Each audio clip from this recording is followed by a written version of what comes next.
Today, I came home from the shopping spree with my friend, and I'd gotten a migraine in the morning, and I'd taken this medication and all of that. So when I came home, I was really tired. And Rajiv has been dealing with all the house stuff, and he's really tired too. And both of us, we had to cook. So you haven't done the dishes yet. I mean, I didn't have the time to do the dishes. We just lost it and we snapped at each other. And there was no need for that. There was really no need for that. A quality that one really needs to cultivate if you want to have a fruitful life is patience. Difficult, right? It's the most difficult thing. Because this has become the world of instant gratification. We train our children like that. Mom, I want something to eat. Food is given to them. Mom, I want to go to the movies. Okay, you really want to go to the movies? Go to the movies. Mom, I want to go on a cruise. Daddy buys the tickets for the cruise and sends the child on the cruise. We give kids everything that they want without them even asking for it. So they don't want to wait. They want it all and they want it now. Right now. There's no time like the present. I say that on one hand, but it doesn't mean that it all comes to you like that. The things that are much more valuable in life, you have to work towards.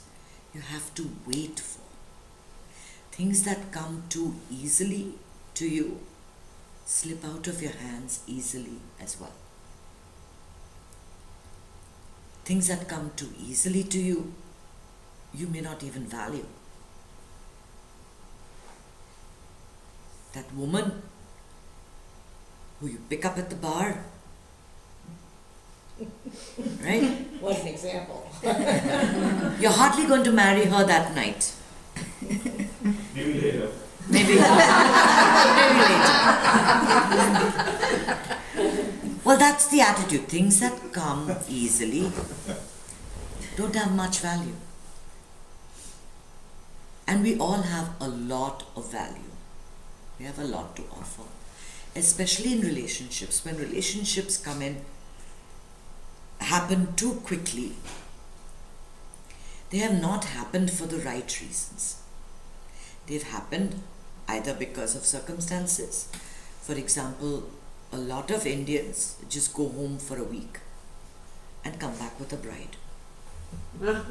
It's very common. Very, very common. Okay. They go home on vacation, boys coming from India, 15, 20 women are gotten together, paraded in front of him, he picks one, he marries her and that's it, that's the marriage. Some of them last, some of them don't. But the thing is, what is got really easily has very little value. Because it's easy to get. Why is gold much more precious than stone? Why is it that It's harder to get. it's harder to get, it's harder to mine, it's harder to purify.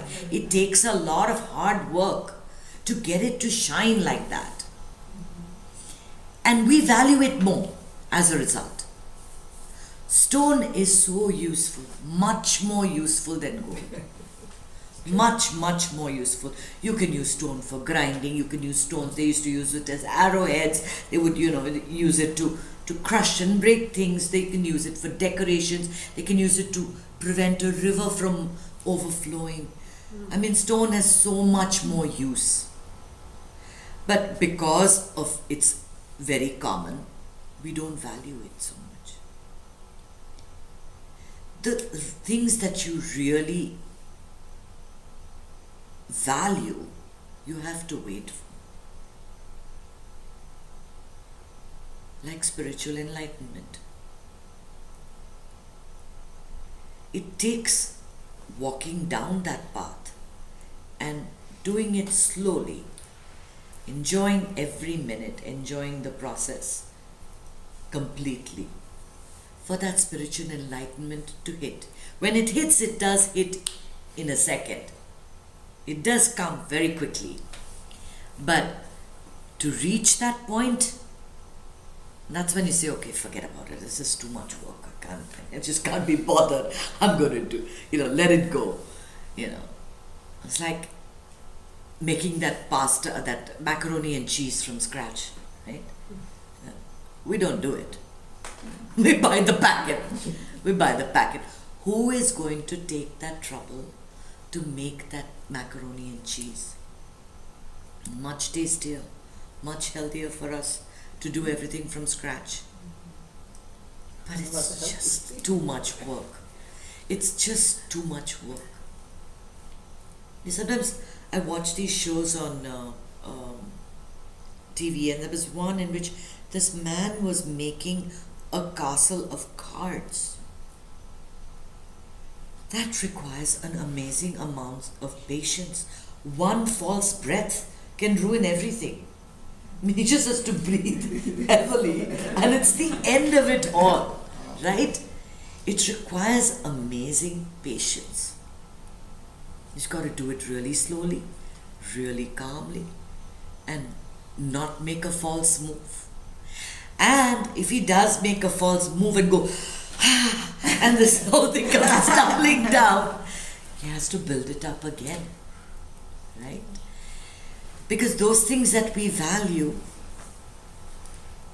we have to have patience to put up with. Patience comes from a Latin word which means to endure, to suffer. It comes from a word called pati, which means to endure and to suffer. So to have patience in many ways is used interchangeably with suffering. So when you have illness and you're going through a lot of pain, and that's one of the reasons why they call them patients. The ones that are suffering are called the patients. And you're taking the medication, but it's not going away. It stays with you for a while. I've got a meniscus tear I've had for 4 years. And I don't want that surgery because I can't take it.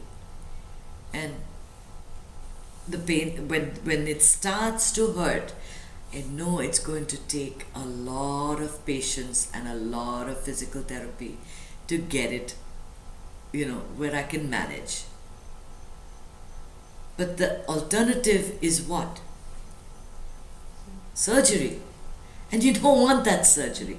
So patiently you do your leg raises every day, you do you have your medication, you make sure you raise your legs at night when you sleep, you walk slowly, you don't pound your legs, you don't go running, even though running can reduce 6 inches on my belly in a week. But I don't do it because I know this is good to go, right? Patience is an amazing thing. Having patience can really save you from a lot of stress. Why? You're driving to find a present, say on Christmas Eve. You really need that present. And you're waiting for this person to pull out. And as he pulls out, the next person who came just 10 seconds, before you were going to pull in, pulls into that parking lot. All right, what are you going to do? What are your choices? You can go and pull him out of the car and bash the hell out of him. But it doesn't really help to do that. It doesn't really help. I think it saves you a lot of trouble, a lawsuit or whatever follows. You don't even know if the man that you're, calling out has a gun with him in the car. Right? Nowadays, we've got a lot more things to worry about when we lose our temper. That stress that it causes. How dare he take my parking spot?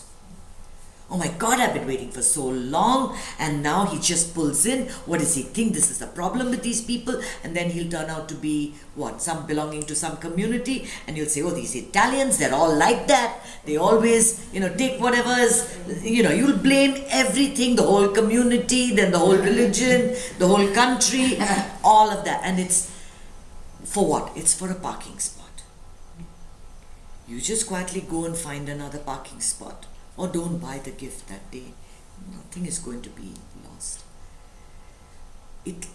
When you are patient, you won't be angry, because you know that whatever you want is not going to come now, but it's going to come.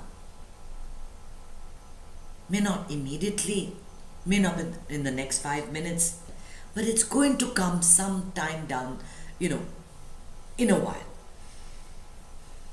You don't need it right now. And you've accepted that totally. You've accepted that it's not going to come now.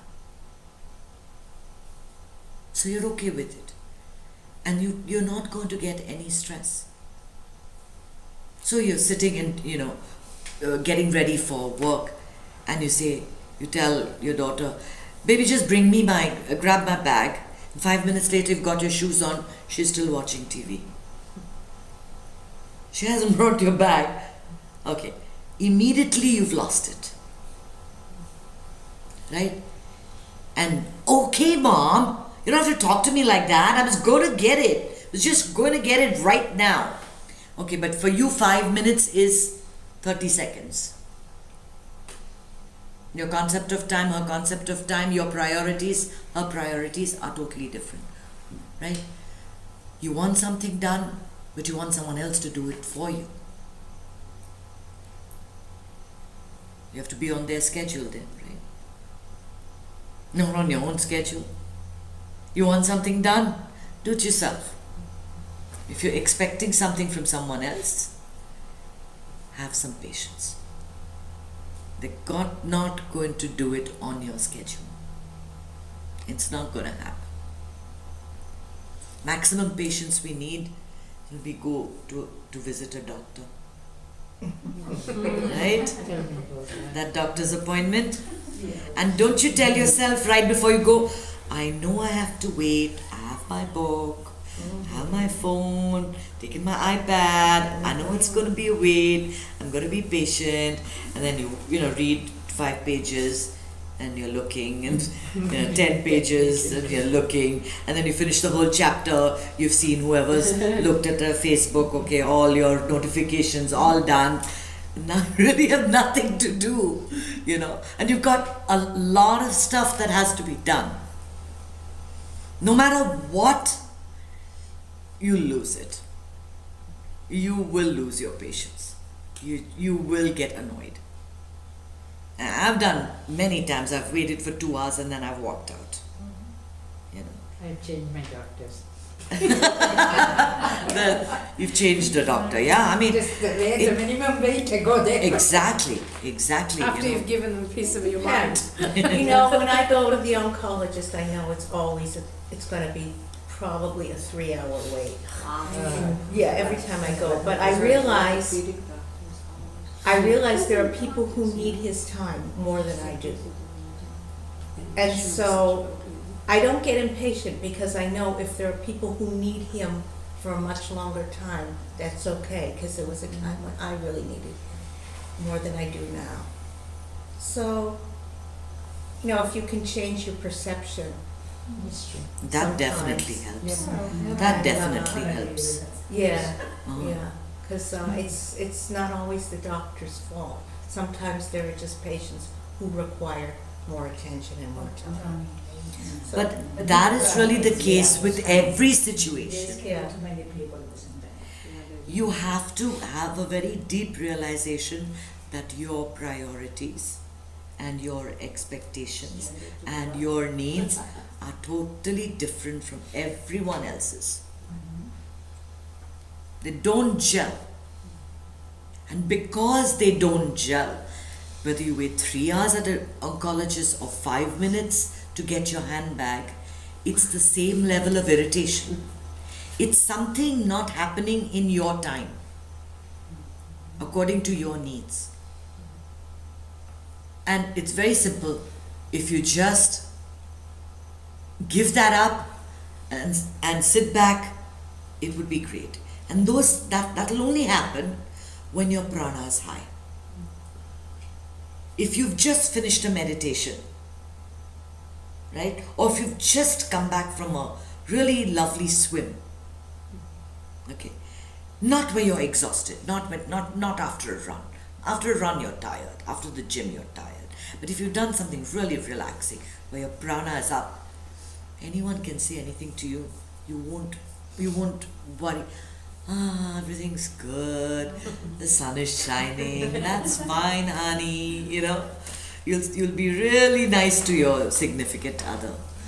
But when your prana is low, and he says, did you put less salt in the food? Why don't you do the cooking yourself? Why don't you put your own salt in the food? It'll take you that much time to snap, right? So it's all about your own awareness and your own prana. This is all, and finding out about patience is an exercise in self-awareness. When do we lose it? Next time you lose it. Because all of you are now on a spiritual path. I mean, you have to go deeper. You have to go a lot deeper than just the surface. The next time you lose it, you need to be aware that I lost it. Okay, why did I lose it? What was I feeling? Was it something he said? Was it something I felt? Am I exhausted? Am I tired? Why does the response come so quickly? How can I delay my response? Make it 30 seconds, make it 1 minute. I tell you, if you delay your response, it's probably going to be a good one. I don't do that very often. I have to, accept that I lose my patience, and it happens when my prana is low. If my prana is low, I will be intolerant and I will lose my temper. And it becomes worse if the person who's with you also is at a point in the day when his prana is low or her prana is low. Then it's not going to work. It's going to be a unstoppable force against an immovable wall. There's going to be a clash. So how do you develop this patience? Some people just have it naturally. Some people, I've noticed, are just generally calm. They're not given to irritability. But for most of us, we think that we control everything in our lives. We think that we're in charge here.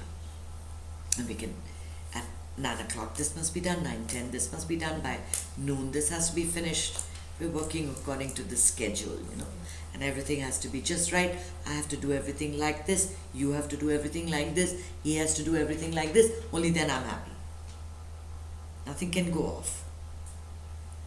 Now, if you are that kind of a person, and we are all a little bit controlling to some degree, it is a huge realization when you figure out that you never were in control. And that only comes from being spiritually aware, right? The eye specialists, the ones that think that they are in control, they will never accept that it's anybody else, that anyone else is responsible for their success. They feel that it's them. And they have no patience with anyone else. Those are the irritable bosses, the bullies, that make you do things, that make you control things. You don't want to be that person. You don't want to be that person. And the only way you can figure out to what extent you're losing it is to make a note of it. Make a note through your day. What pushes your buttons? We all have something or someone that sets us off, that makes us lose it. And I know with my child, my older one was not so much of a challenge. My younger one was born to challenge me. And it's like she knew how much to push me. She just knew, she would just push and push and push and push till I burst. So, I mean, with her, I've learnt a lot in terms of calmness and patience, and how one needs to just be really calm. Say, put your shoes back on the rack, put your shoes back on the rack, put your shoes back on the rack, and it still never happens. Even now, after 21 years, the shoes are still never on the rack. You know, if I want those shoes on the rack, I just have to pick them up and put them myself. You know, sometimes you have to do that. We are not in control. Our life consists of just a series of happenings. And the calmer we are during the day, the better the quality of our day, because we don't have the stress that has built up from the frustration of things not going our way.